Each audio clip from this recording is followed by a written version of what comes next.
They have no self-respect, no standards. Of course they can live in an ugly building, a big ugly matrix pod. That's all they want. Is it somebody has to sell you on that? Or is it going back to conditioning?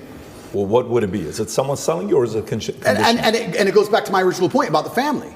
I do believe that the reason we didn't have so many problems before is because I believe the families had standards. And some cultures still do.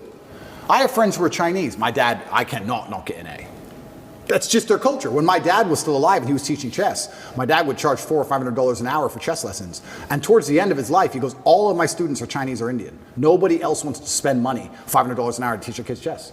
Only the Chinese and Indians will spend that money to make sure their kid is that good. So that's it. They're the ones who invest the most in their children. They still care on that level.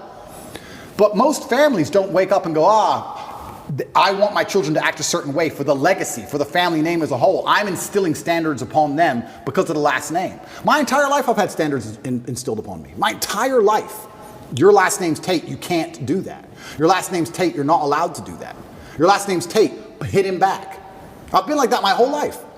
And now we've removed all standards from everybody. This is why you get school shooters. These school shooters should be too embarrassed to even embarrass their fathers.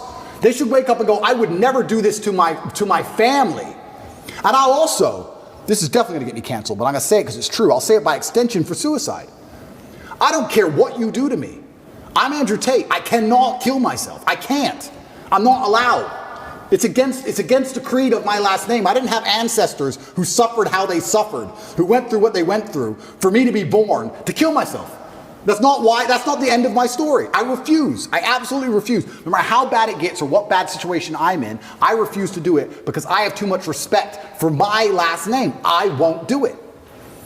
And I think that a lot of things, a lot of men's mental health, a lot of crises can actually just come back to the old adages of honor. And you can fix a lot of it. Your girl left you, you miss her. I get it. We've all been heartbroken. She's with a new guy. You're upset. She doesn't care. You care. I get all of it. But there has to be a point where you get to a level of pride and you just go, that's not who I am. I lost her. That's life. You just got to get on with it. And the best way is to have, where do you find the strength when you're in these difficult situations? I always find the strength from my last name. I'm Andrew Tate. I'm Andrew Tate, so I just have to do it.